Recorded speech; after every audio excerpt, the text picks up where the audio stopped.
こんにちは、笠原です。はい、今回はですね、ちょっと新しい試みとして、自分が制作に携わった作品のメイキング、このブランドムービーを作る過程を解説していこうと思います。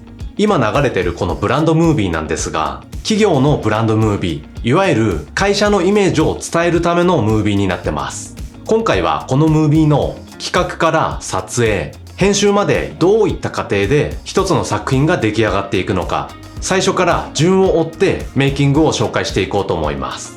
まずは完成形からご覧ください。44秒の作品になってます。では、どうぞ。Style. The possibilities are endless. It's easy to get overwhelmed, to get lost. But when you choose, that's when you define you.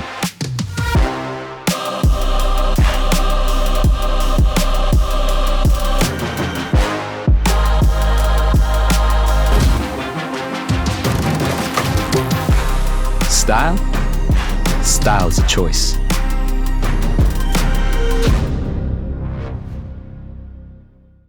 はい、最終的にこういった作品になりました。では、メイキングの解説をしていきます。で、今回は作品の中に 3DCG は出てこないんですが、撮影前のライティングのシミュレーションで、ブレンダーという 3DCG のソフトを使ってます。このチャンネルではブレンダーの紹介が結構多いので、実写撮影の時でもこんな感じでブレンダーを活用できますよっていうのを紹介できたらいいなと思ってます。ちなみに今日紹介するものはこれが正解というわけではなくて、あくまで自分が普段どういった感じで作品作りをしているのかっていう紹介なので、ぜひね、参考程度に見てもらえると嬉しいです。ではメイキングの解説をしていきます。ではまずは今回依頼をしてくれたこの会社の紹介から軽くしていきますね。会社の名前はスピンコントロール。アメリカを拠点にしていて、主にブレイクダンスをする人に向けた洋服、スポーツウェアなどを販売しています。あとイベントなんかも開催したりしてますね。気になる方はよかったら概要欄からチェックしてみてください。はい、では会社の紹介はこのくらいにして、最初は企画ですね。今回はこの会社の CEO でブレイクダンサーでもあるマットという友人からの依頼でした。自分の会社を紹介するかっこいい動画を作りたいという最初は結構ざっくりしたところからスタートしました。で、その時点で決まっていたことは、有名なダンサーさんが一人いてその人に出演してもらうというのと、そのダンサーさんに自社の製品を身につけてもらう。パーカーとか帽子とかですね。あとは動画の長さが1分以内で自分の会社の理念、考えをクールに伝えたいという感じでした。もうこれ以外には何も決まってなかったので、最初の打ち合わせの時自分はいくつか映像表現の案を出しました。こんなのどうだろうっていう感じですね。で、その中に人が分身するっていう案があったんですが、マットはこれをとても気に入ってくれて、これを軸にストーリーとナレーションをマットが考えてくるという流れになりました。そして数日後、送られてきたナレーションはこんな感じでした。はい、これですね。もうね、このナレーションが届いた時は、もう内容が良かったので、とってもテンションが上がりましたね。このナレーションのおかげで、この後の映像アイデアもスムーズに決まっていきました。じゃあこれで行こうということになって、さらにマットはストーリーもある程度考えてきてくれました。こんな感じです。ジコンテってやつですね。ここはざっくり説明しますが、映像の流れとして、自分のダンススタイルについて考えているダンサー。で、いろいろなスタイルの可能性を想像するシーン。分裂のシーンですね。そして悩みながら街を眺めたり歩いたり。次が、ある時一つのスタイルに決める決意をする。これは分裂していた人物が合体するシーンですね。最後にそのスタイルを実行。これはダンスシーン。という流れが出来上がりました。ある程度完成形が見えてきましたね。次の段階は撮影場所をどこにしようかということでした。街歩きは渋谷でほぼ決定だったんですが、この分裂のシーンをどこで撮影しようかと、もう本当に色々話し合ったんですが、このダンサーさんの心の中を表現したいっていうことで、こちらの浅草にある黒背景のスタジオに決まりました。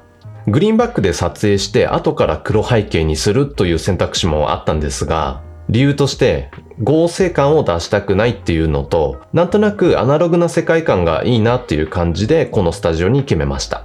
とってもいいスタジオだったので、こちらのスタジオのリンクも概要欄に載せておきますね。さあ、撮影場所まで決まったので、あとは本番にどういう雰囲気で撮影するかのシミュレーションです。お待たせしました。ここでブレンダーの登場ですね。自分は 3DCG が絡まない今回みたいな撮影でもブレンダーを使ってシミュレーションすることが多いです。今回のシミュレーションとしてはこちら、ライティング、あとカメラのアングルとレンズのミリ数などを検証しました。この中でも一番検証したかったのはライティングだったので、まずは簡単にスタジオをモデリングして仮で 3D のモデルを置くところからスタートしました。ちなみにスタジオの広さや雰囲気はスタジオのホームページを見てなんとなく作りました。あと今回使用したこの人物の 3D モデルはミキサモというサイトのものを使いました。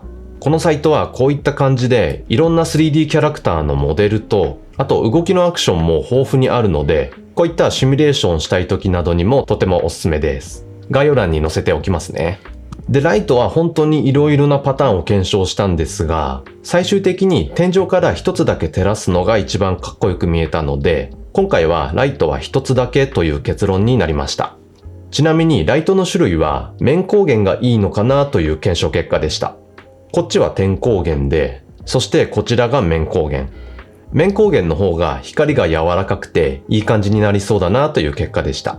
あとカメラのアングルは正面で、ダンサーさんの目線よりちょっと低いかなくらいの高さ。で、レンズは 70mm くらいがいいかもなという検証結果になりました。はい。ではシミュレーションも無事に終えたので、次は撮影本番です。ライトはシミュレーション通りにこんな感じで上に面光源を一つ設置して、はい。で、これは撮影現場の時に見たモニターの映像ですね。シミュレーション通りいい感じのライティングになりました。ちなみに使用したカメラ機材はこんな感じです。いつも自分が愛用している機材ですね。これも一応概要欄に商品リンク載せておきます。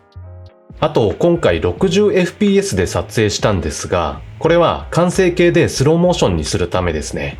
今回ちょっと詳しい説明は省きますが、完成形が 24fps なので、60fps で撮影しておくと 2.5 倍のスローモーションにできることになります。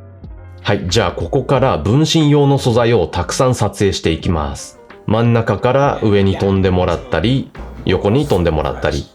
ちなみにこんな感じで上にカメラを吊り下げて真上からのアングルも撮影しました。これも分身用に色々なバリエーションで踊ってもらいました。はい、スタジオの撮影が終わったので、次は渋谷での街歩きですね。ここで使った主な機材はこちら。ここではカメラのブレを軽減できるジンバルというものと、あと背景をぼかして雰囲気のある映像にしたかったので、レンズはソニーの 55mm f1.8 というこのレンズを使用しました。このレンズはね、雰囲気がある映像表現になるので、本当におすすめのレンズです。サイズが小さいのもいい点ですね。ジンバルに載せやすいです。今回使用した機材は一応概要欄に全て載せておきますね。ちなみに今回はログという形式で撮影しました。こうやって薄い色味で撮影しておくことで、編集で色調整する際にとってもいい感じの色にできるんですよね。はい、というわけで撮影は全て完了しました。だいたいスタジオが4時間、渋谷が3時間くらいの所要時間でしたね。はい、ではここから編集の話をしていきますね。まずは音楽とナレーションから用意していきます。全体の映像の長さと雰囲気を決めていきたいという理由ですね。音楽はマットがアートリストという音楽ライブラリで選んでくれました。ちなみに自分が YouTube の解説で使用している音楽ライブラリも主にこのアートリストです。曲の数とあとクオリティがいいのでとてもおすすめです。そしてナレーションはこれもマットが読んでくれました。最初に送られてきたデータはこんな感じ。Style. The possibilities are endless. It's easy to get overwhelmed, to get lost. はい、お分かりの方いるかもですが、正直あまりいい音で録音されてなかったんですよね。はい、そんな時に役立つのがこのサイト。Adobe Podcast ですね。このサイトすっごい便利で、今回みたいな音声もほんの数クリックで Style. The possibilities are endless. Style. The possibilities are endless. Style. The possibilities are endless. はい、こんないい音に仕上げてくれます。ちょっと詳しいことはわからないんですが、どうやら AI を使って音を高品質にしてくれてるみたいですね。便利ですよね。概要欄にリンク載せておきます。はい、では音楽とナレーションが決まったので、次にオフライン編集という作業をしていきます。撮影素材の使いどころだったり、全体のムービーの長さを決めて、完成形の一歩手前まで組んでいく作業のことですね。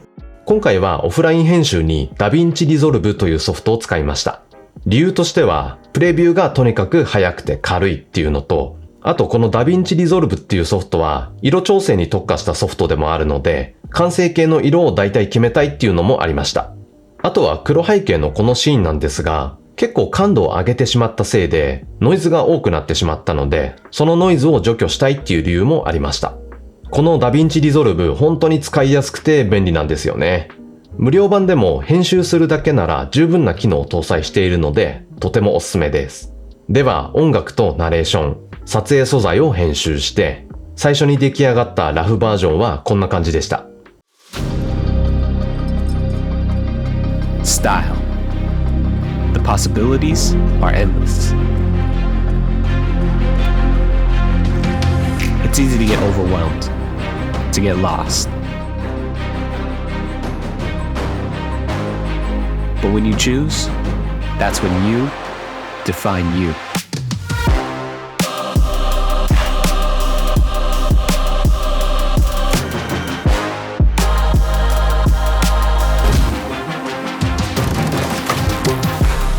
Style?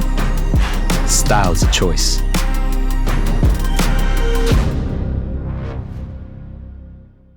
はい、ほぼ完成形に近いですが、例えばこの後ろにあるスタンドだったり、黒背景が切れてしまっていたり、何よりこの分身のシーンをもっと高品質にしていかなければいけません。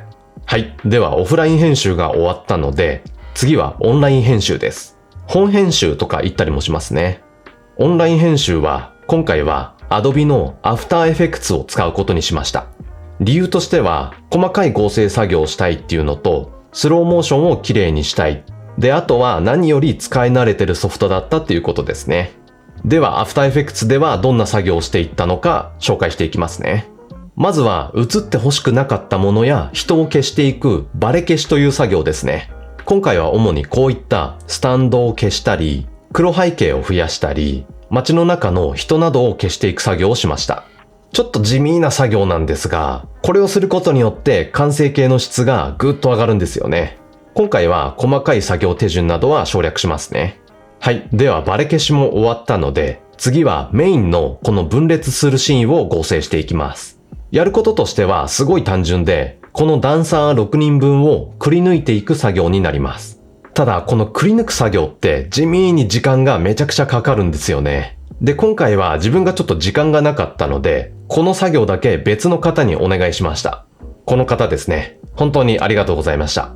めちゃくちゃ助かりました。さて、上がってきたくり抜き作業はこんな感じ。白黒のムービーでもらいました。ここも詳しい作業は割愛しますが、こうやってくり抜いたことによって、背景と人物をそれぞれ色調整できたり、あと何より影をつけることができるようになりました。いい感じですね。あとは大きいところで言うとスローモーションですね。カメラで撮影したスローモーションだとまだ動きが速くてもっとゆっくりにしたかったので、今回はこのプラグインを使用しました。このプラグインとっても便利で自然なスローモーションが簡単に作れます。有料のプラグインですが、これも概要欄に載せておきますね。あと、モーションブラーという動きのあるものに自然なブレを表現してくれるこういったプラグインも使用しました。すごい細かいところなんですが、こうやって作品のクオリティを上げていきます。さて、ということで完成したムービーはこちら。初回の打ち合わせから完成まで2ヶ月くらいかかってしまいましたが、無事に完成させることができました。マットとその仲間たちにもとても喜んでもらえたので、本当良かったなって感じでした。自分も撮影のスキルが上がったし、いい経験になりましたね。はい、というわけでメイキングでした。